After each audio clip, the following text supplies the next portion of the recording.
Hello and welcome to your favourite channel Braino solution. देखो बच्चों, आज हम करेंगे क्वेश्चन नंबर 4 फ्रॉम एक्सरसाइज 9.2। ये कह रहे हैं, देखो पी पॉइंट है यहाँ पर ए बी सी डी जो पैरेललोग्राम है, ठीक है। तो तुम्हें शो करना है कि area of triangle A P B plus area of triangle P C D is equal to half of इस पूरे पैरेललोग्राम के एरिया के, ठीक है। तो हम सबसे पहले क्या कंस्ट्रक्शन करते हैं बच्चों,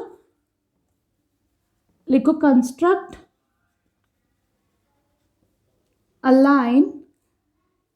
construct a line RS through P, ठीक है। हमने क्या करा, P से होती हुई एक RS लाइन बनाई जो which is RS is parallel to AB, ठीक है। RS पैरेलल होगी AB की, ये हमने कंस्ट्रक्शन करा, ठीक है। अब देखो बच्चों, हम देखते हैं ABSR, ठीक, और APB, ये देखो एक ही बेस पर है AB, ठीक, और दोनों AB और RS दो पैरेलल्स हैं, उनके बीच में। तो हम क्या कह सकते हैं, area of triangle APB is equal to half of area of ABSR कह सकते हैं। क्यों? Because they are on common base. Common base कौन सी है यहाँ पर बच्चों, AB, और सेम पैरेलल्स कौन से हैं यहाँ पर, AB एंड RS, उसके बीच में है ये, ठीक है। क्लियर? इसको तुम मान लो अपना equation 1, this is your equation 1, ठीक है। अब देखो बच्चों, अगर हम नीचे आते हैं, अब देखो AB CD के पैरेलल है, RS AB के पैरेलल है, this implies that RS is parallel to CD, होगा नहीं होगा, ठीक है। RS CD के पैरेलल होगा। अब अगर मैं यहाँ देखती हूँ तो देखो RS CD और DPC ये क्या है, एक ही बेस पर हैं CD पर, है ना, और दोनों दो पैरेलल्स के बीच में। तो हम क्या कह सकते हैं, area of triangle DPC is equal to half of area of RSCD कह सकते हैं हम। इसको तुम इक्वेशन 2 मानो, ठीक है। अपना रीज़न दो, क्योंकि they are on the common base. यहाँ पर बच्चों तुम्हारी कॉमन बेस क्या है, CD कॉमन बेस है, और पैरेलल्स कौन से हैं बच्चों, RS is parallel to DC, ठीक है। क्लियर है? तो हम क्या कह सकते हैं, फ्रॉम, नहीं ऐड कर दो 1 and 2 को, एडिंग 1 and 2, 1 और 2 को ऐड करो। अब देखो ABP क्या कह सकते हैं, एरिया ऑफ ट्राइंगल APB, ठीक है, plus area of triangle DPC, ठीक है। अब देखो आधा ABSR, ठीक, हाफ को कॉमन ले लो, दोनों में से हाफ कॉमन ले लें हम। चलो अब अंदर वाले एरिया को ऐड करते हैं, ABSR प्लस RSCD क्या बना बताओ, दोनों को ऐड करोगे तो क्या बनेगा, फिर बनेगा एरिया ऑफ ABCD, बनेगा नहीं बनेगा, ठीक है। क्लियर है? और ये हाफ कहाँ से आया, इन दोनों को ऐड करोगे तो ये आधा आधा कॉमन ले लिया हमने, ठीक है। तो ये तुमने प्रूफ कर दिया। क्लियर है बच्चों? अब आ जाओ इसकी क्वेश्चन नंबर 5 पर। चलो इसका सेकेंड पार्ट तो रही गया। यहाँ पे क्या करना है आपको, दैट प्रूफ करना है दैट APD प्लस PBC ये दोनों ट्राइंगल का एरिया इन दोनों ट्राइंगल के एरिया के इक्वल, ठीक है। तो हमने बच्चों यहाँ पे कंस्ट्रक्शन कर लो कि draw QT parallel to AD, ठीक है, थ्रू P। मैंने क्या करा, एक P के थ्रू एक लाइन ड्रॉ करी जो AD के पैरेलल। अब QT अगर AD के पैरेलल तो ऑब्वियसली ये BC के भी पैरेलल होगी कि नहीं, क्योंकि दोनों आपस में पैरेलल है। तो यहाँ देखो बच्चों, अगर हम इस पोर्शन की बात करते हैं तो देखो एरिया ऑफ ट्राइंगल APD जो है वो आधा होगा किसके एरिया के, AQTD। ऐसा क्यों होगा बच्चों, AQTD क्यों होगा ऐसा, देखो दोनों सेम बेस पर है AD। यहाँ पर जो तुम्हारी बेस है, कॉमन बेस है, दैट इज AD, ठीक है।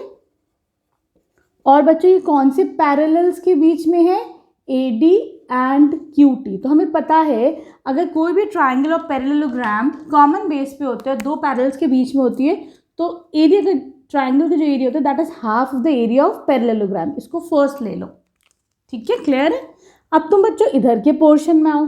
इसी तरीके से यहाँ पर area of triangle P B C क्या होगा, आधा होगा area of B Q T सी।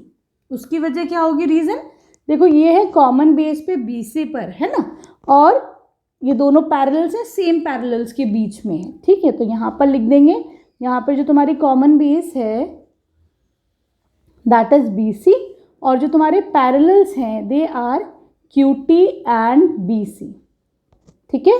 तो इसीलिए हमने क्या कहा कि ये इसका जो एरिया होगा वो इसके एरिया के आधा होगा, ठीक है बच्चों। तो अगर मैं फिर से ऑन एडिंग 1 and 2, जैसे हमने पहले करा था फर्स्ट पार्ट में एडिंग 1 and 2, हम क्या कह सकते हैं, area of triangle A P D plus area of triangle B P C is आधा कॉमन ले लो तुम, ठीक है। फिर इन दोनों को ऐड करो, A Q T D plus B Q T C, क्या होगा बताओ, ए बी सी डी हो जाएगा। तो ये हो जाएगा ए बी सी डी, ठीक है बच्चों। इसको तुम फोर्थ मानो। जो हमने फर्स्ट में प्रूफ करा था बच्चों, अगर तुम उसे थर्ड मानोगे तो हम कह सकते हैं वहाँ पे ये था ना तुम्हारे पास ए पी बी और area of P C D, वो किसकी इक्वल आया था, half of area of A B C D आया था, नहीं आया था। तो उसको तुम थर्ड अगर मानते हो तो हम कह सकते हैं फ्रॉम 3 and 4 हम क्या कह सकते हैं कि ये एरिया इस एरिया की इक्वल है, ठीक है, क्लियर है। इससे पहले आपने जो प्रूफ करा था वो इन दोनों का एरिया किसकी इक्वल प्रूफ करा था, half of A B C D, ठीक है, क्लियर है। तो हम कह सकते हैं area of triangle A P D plus area of B P C is equal to area of A P B plus area of P C D, ठीक है, क्लियर है। आ गया समझ में सबको। वीडियो पसंद आई है तो प्लीज़ चैनल को सब्सक्राइब करना। आ जाओ इसके क्वेश्चन नंबर 5 पर। देखो बच्चों अब हम करेंगे क्वेश्चन नंबर 5। इसमें क्या है, यहाँ पर ए बी आर एस और पी क्यू आर एस दो तुम्हारे पास पैरेललोग्राम है, ठीक है। तो देखो बच्चों ये दोनों जो पैरेललोग्राम है they are on the common base, common base है क्यू आर, ठीक है।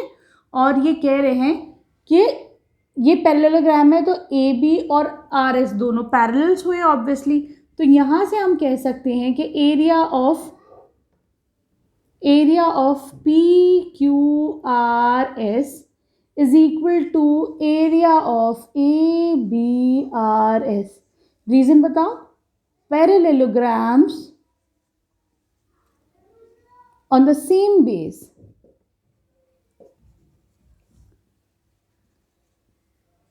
यहाँ पर बेस क्या है बच्चों, आर एस, ठीक है, and between the same parallels, ठीक है। यहाँ पे पैरेलल्स कौन से हैं बच्चों, पी क्यू पी बी मान लो, P B and R S, ठीक है, ये पैरेलल है आपस में, ठीक है। तो हम कह सकते हैं कि उसके बीच में जो एरियाज होंगे पैरेललोग्राम के वो इक्वल होंगे, ठीक है। तो तुम्हारा देखो एक ही स्टेटमेंट में तुम्हारा फर्स्ट पार्ट ही प्रूव हो गया, इसको तुम इक्वेशन 1 मान लो, ठीक है। अब ये कह रहे हैं, अगला कह रहे हैं बच्चों, इसको फर्स्ट मान लिया ना, चलो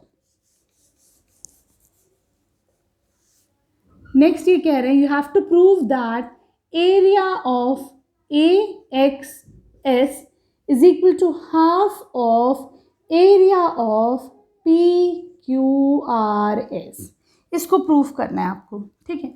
तो देखो बच्चों हमें पता है कि area of A X S is equal to half of area of A B R S. इसका रीज़न बताओ ज़रा सा।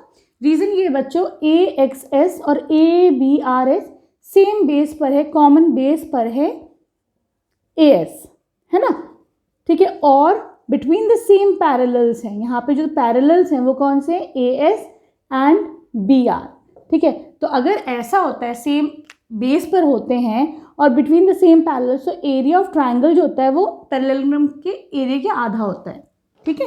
इसको तुम इक्वेशन 2 मान लो। अब देखो बच्चों, फर्स्ट में हम पहले ही प्रूफ कर चुके हैं कि ये एरिया किस एरिया के इक्वल है, this area is equal to area of P Q R S, ठीक है। तो हम कह सकते हैं फ्रॉम 1, हम ये कह सकते हैं कि 1 से हमने क्या कहा कि ये वाला एरिया अब पी क्यू आर एस के इक्वल है, ठीक है, क्लियर है। अब आ जाओ तुम इसके क्वेश्चन नंबर 6 पे। देखो बच्चों, अब हम करेंगे क्वेश्चन नंबर 6, ठीक है। ये कह रहे हैं एक फार्मर है जिसके पास एक फील्ड है P Q R S parallelogram के शेप में, ठीक है।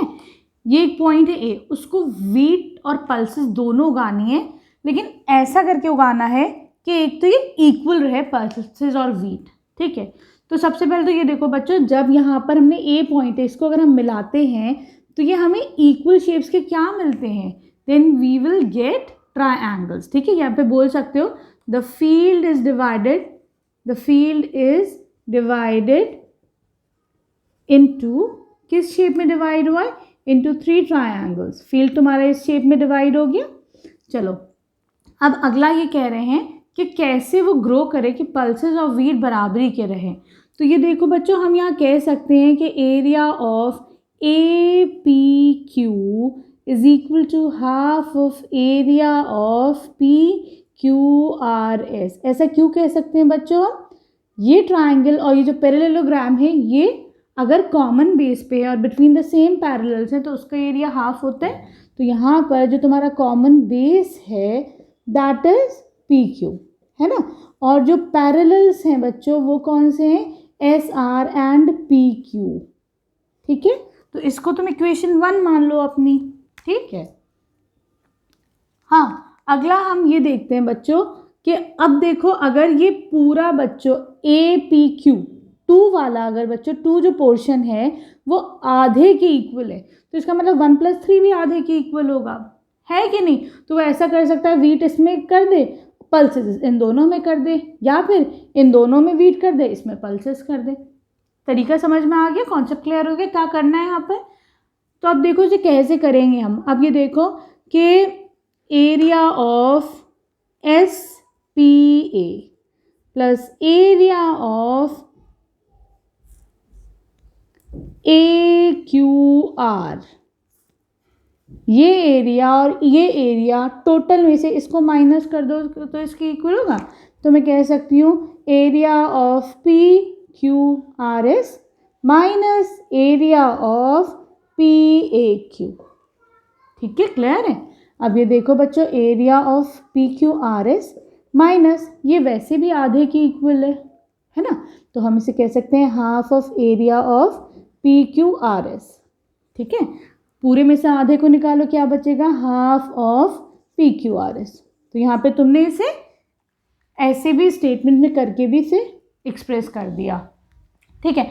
तो बच्चों क्या तरीका हो सकता है इसका कि शी कैन सो, वो क्या कर सकती है, वीट कर दे बीच में, P A Q, and pulses कहाँ पे सो करे, and pulses in S P A and A Q R. या फिर और दूसरा तरीका क्या हो सकता है बच्चों, दूसरा तरीका हो सकता है कि भाई बीच में तो वो पल्सेस करे, है ना। तो या फिर she can so pulses in P A Q, ठीक, बीच में उसने पल्सेस कर दी, दोनों में वीट कर दिया, and wheat in S P A and A Q R, ठीक है, क्लियर है। क्वेश्चन बड़ा इंटरेस्टिंग मज़ेदार था क्वेश्चन, है ना, लेकिन थोड़ा सा समझने में बच्चों को प्रॉब्लम होती है, अदरवाइज इस क्वेश्चन में कुछ है नहीं, ठीक है। वीडियो पसंद आई तो प्लीज़ चैनल को सब्सक्राइब करना। Thank you for watching Braino solutions.